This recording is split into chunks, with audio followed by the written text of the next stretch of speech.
चलिए इस चैप्टर में हम लोग केंद्र राज्य संबंध को समझेंगे।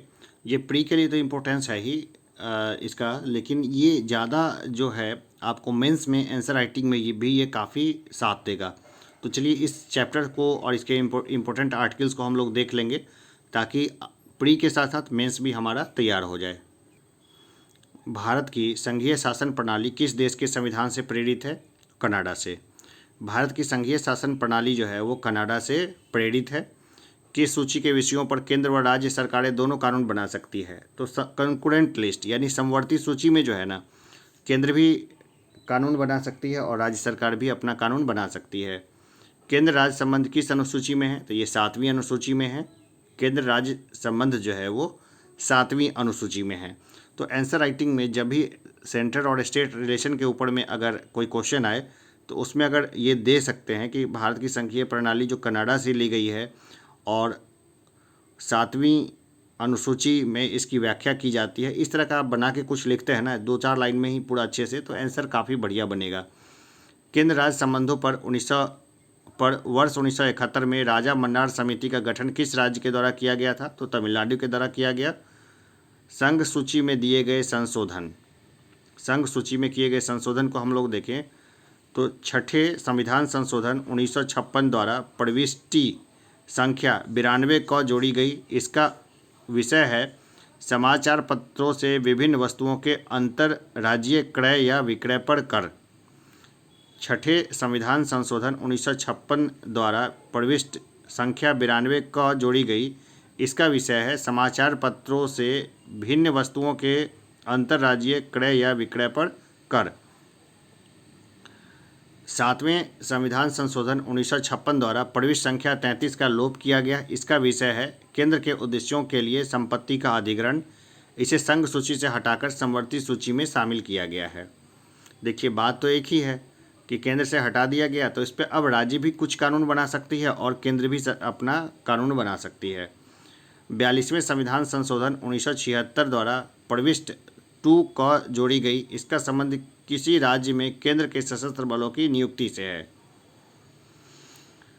46वें संविधान संशोधन 1982 द्वारा प्रविष्ट संख्या 92 ख जोड़ी गई। इसका संबंध अंतर्राज्यीय व्यापार या वाणिज्य के दौरान होने वाले माल के पारेषण यानी कॉन्साइनमेंट पर कर से है। कोई कंसाइनमेंट कहीं से आएगा जाएगा एक राज्य से दूसरे राज्य, तो उस पर कैसे कर लगाया जाए ये इसमें बताया गया है। 88वें संविधान संशोधन 2003 द्वारा प्रविष्ट संख्या 92 ग जोड़ी गई। इसका संबंध सेवा कर से था। अब तो जीएसटी आ गया है तो काफ़ी कुछ बदल गया है। क्षेत्रीय परिषदों यानी रीजनल काउंसिल का सृजन किसके माध्यम से किया गया है? तो केंद्र संसदीय कानून द्वारा किया गया है। अंतर्राज्यीय परिषद यानी इंटर स्टेट काउंसिल का उपबंध किस अनुच्छेद में किया गया है? यह किया गया अनुच्छेद 263 में। रेडियो या दूरदर्शन के विज्ञापनों पर कर कौन लगाता है? तो ये राज्य सरकार लगाता है। रेडियो और दूरदर्शन के विज्ञापन जो होते हैं ना, उसके ऊपर में राज्य सरकार अपना टैक्स लगाते हैं। भारतीय संविधान के अनुच्छेद 249 राज्य सूची यानी स्टेट लिस्ट के विषयों के संबंध में संसद की विधायी शक्तियों से संबंधित है। केंद्र सरकार जल विवादों के समाधान के लिए न्यायिक ट्राइब्यूनल की स्थापना कर सकती है। केंद्र तथा राज्यों के मध्य शक्तियों का विभाजन किस अनुच्छेद के अंतर्गत किया गया है? तो अनुच्छेद 245 तथा 246। अंतर्राज्यीय परिषद का पदेन अध्यक्ष कौन होता है? तो ये प्रधानमंत्री होते हैं। चलिए एक बात मैं और बताना चाहता हूँ कि न केंद्र बड़ा न राज्य बड़ा, न केंद्र राज्य को शक्ति देता है न राज्य से केंद्र को शक्ति मिलती है। जो दोनों को जो राइट्स मिलते हैं, दोनों को जो शक्ति मिलती है, वो मिलती है भारत के संविधान से। भारत के संविधान के अकॉर्डिंग केंद्र और राज्य को शक्ति मिली हुई है। उसी तरह नेता बड़ा या कलेक्टर बड़ा, यानी विधायक बड़ा या कलेक्टर बड़ा, या सांसद बड़ा या कलेक्टर बड़ा, तो देखिए दोनों में से कोई बड़ा नहीं है। चेक एंड बैलेंस का सिस्टम है। दोनों सभी को जो पावर मिलती है तो वो मिलती है भारत के संविधान से। तो अंतर्राज्यीय परिषद का पदेन अध्यक्ष कौन होते हैं? तो प्रधानमंत्री होते हैं।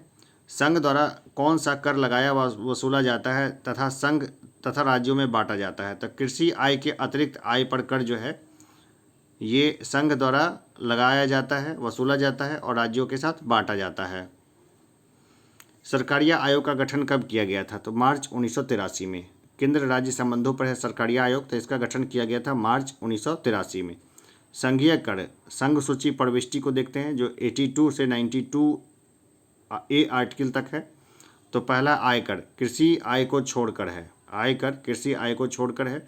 दूसरा है सीमा शुल्क, निर्यात शुल्क सहित। तंबाकू और अन्य वस्तुओं पर उत्पाद शुल्क, अल्कोहलिक पेय पदार्थों, अफीम, गांजा, मादक औषधि तथा मादक पदार्थों को छोड़कर। निगम कर यानी कॉरपोरेशन टैक्स, व्यक्तियों तथा कंपनियों की संपत्तियों की पूंजी पर कर, कृषि भूमि को छोड़कर। संपदा शुल्क यानी स्टेट ड्यूटी, कृषि भूमि से भिन्न संपत्ति पर, संपत्ति के उत्तराधिकार पर शुल्क, कृषि भूमि को छोड़कर। रेल, समुद्र या वायुमार्ग द्वारा ले जाए जाने वाले वस्तुओं और यात्रियों पर सीमा कर यानी टर्मिनल टैक्स तथा रेल भाड़ों और माल भाड़ों पर कर। स्टॉक एक्सचेंज तथा वायदा बाजार यानी फ्यूचर मार्केट्स के संव्यवहारों पर स्टाम्प शुल्क से भिन्न कर। स्टाम्प शुल्क यानी स्टाम्प ड्यूटी। समाचार पत्रों के क्रय विक्रय तथा उसमें प्रकाशित विज्ञापनों पर कर। समाचार पत्रों से भिन्न वस्तुओं के क्रय विक्रय पर कर। अंतर्राज्यीय व्यापार के दौरान माल के पारेषण पर कर। अंतर्राज्यीय व्यापार के दौरान सेवाओं पर कर। अब हम लोग देखते हैं राज्य कर यानी राज्य सूची प्रविष्टि यानी 45 से लेकर 63 तक इसके बारे में चर्चा की गई है।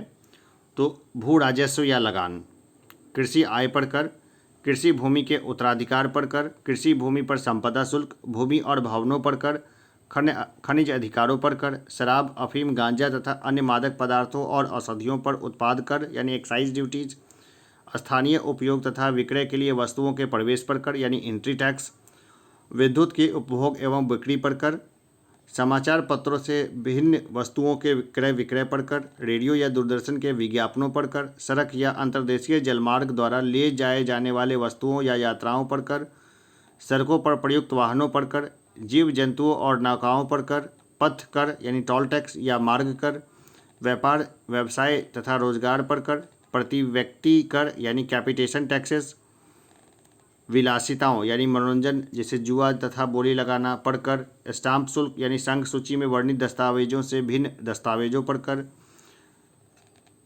उपयुक्त विषयों में से किसी के संबंध में शुल्क किंतु इसमें न्यायालय में ले जाने वाली शुल्क शामिल नहीं है। चलिए आगे देखते हैं। हमने सब टैक्सेस को देख लिए।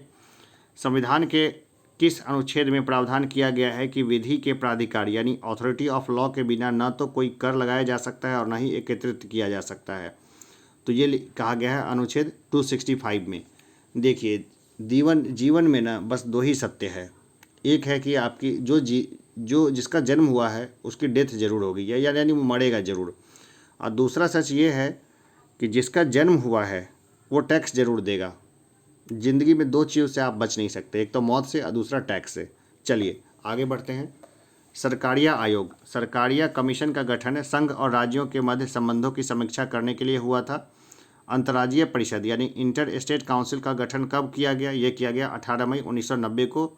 तत्कालीन प्रधानमंत्री श्री विश्वनाथ प्रताप सिंह की अध्यक्षता में अंतर्राज्यीय परिषदों की बैठक 10 अक्टूबर 1990 को हुई थी।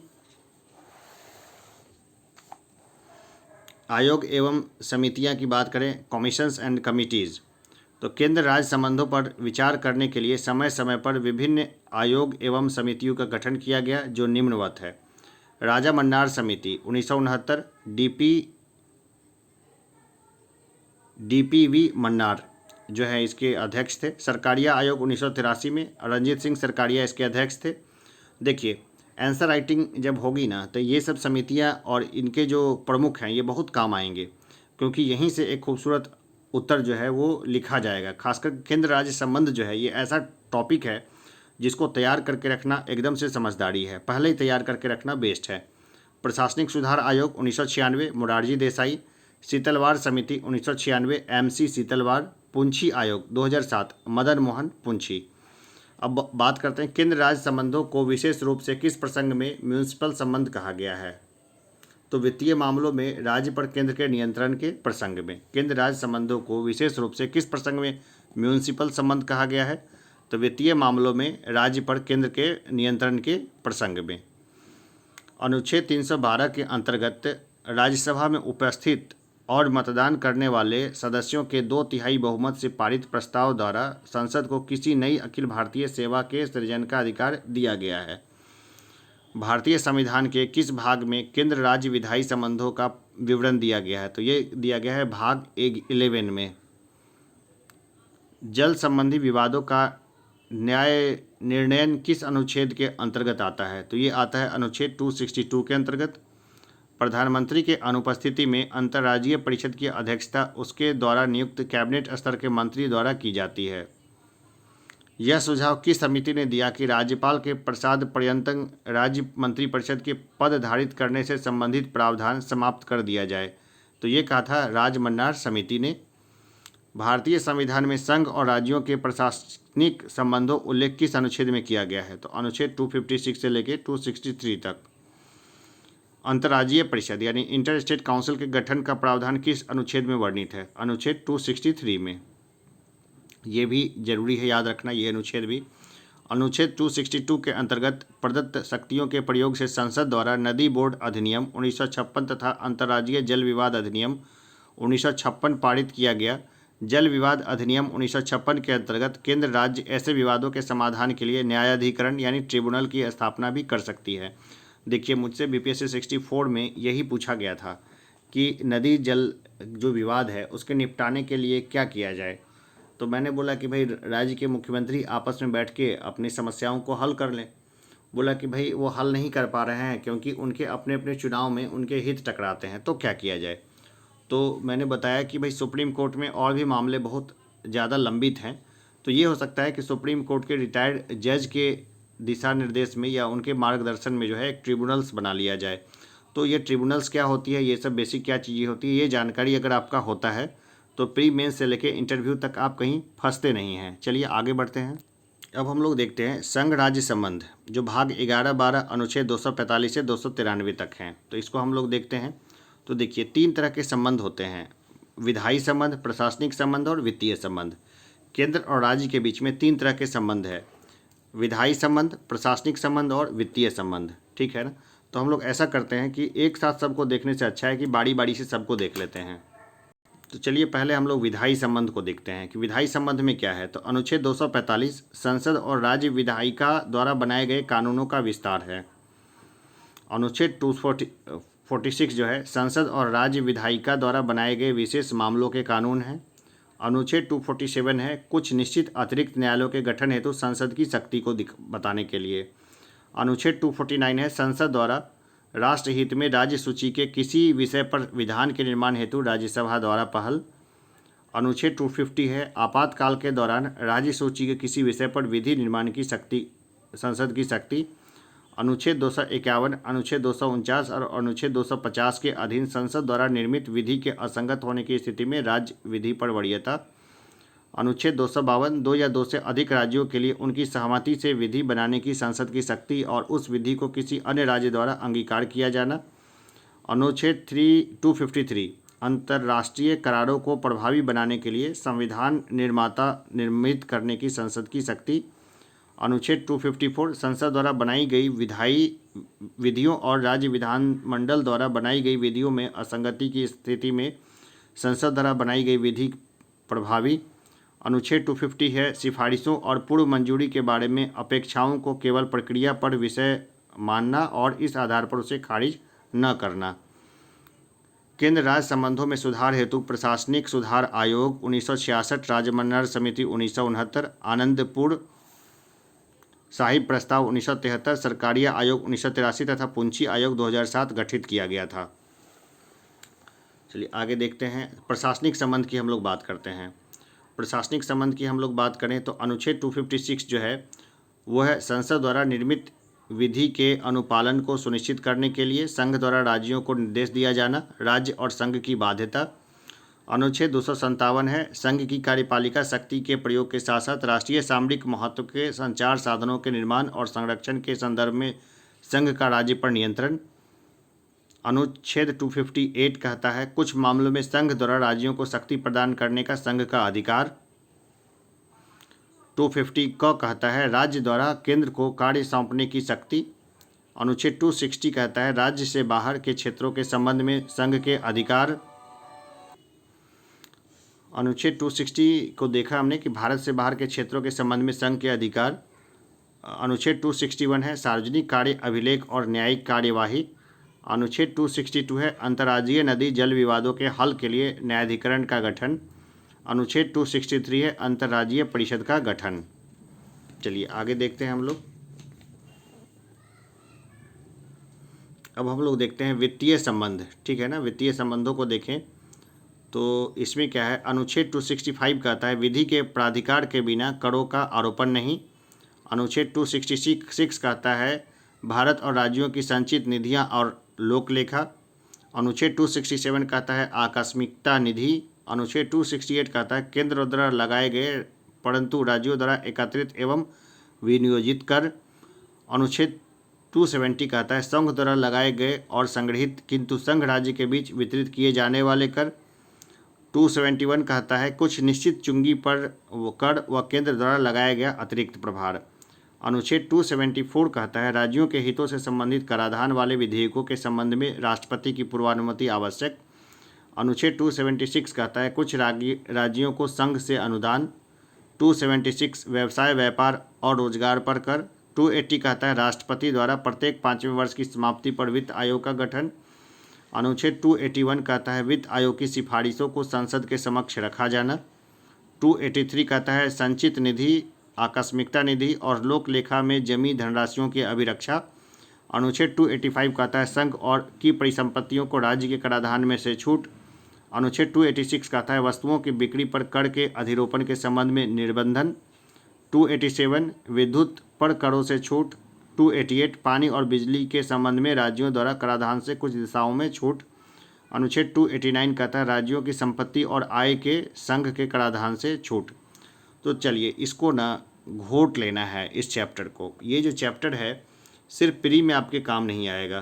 प्री में तो अगर कुछ आ जाए तो अच्छा है, नहीं तो ज़रूरी नहीं है कि प्री में क्वेश्चन आए। कुछ अभी तक जो हमने देखा वो 20 साल में इस चैप्टर से जो क्वेश्चन आए हैं उसके बारे में हमने देखा। तो प्री के लिए तो इसको घोटना ही घोटना है, लेकिन मेंस के लिए भी इसको हम लोग घोट लेंगे। आंसर राइटिंग की भी क्लास में देखेंगे तो यहाँ से हम बहुत तरह के क्वेश्चंस को हम लोग देख पाएंगे और यहाँ के जो टॉप एग्जाम्पल्स है वो देंगे तो आंसर अच्छा बनेगा।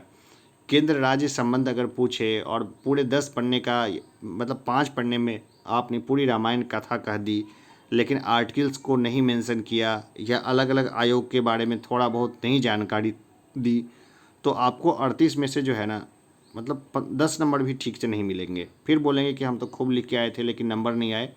तो ये इशू है। तो चलिए अभी के लिए इतना ही, बाकी मिलते हैं फिर अगली क्लास में।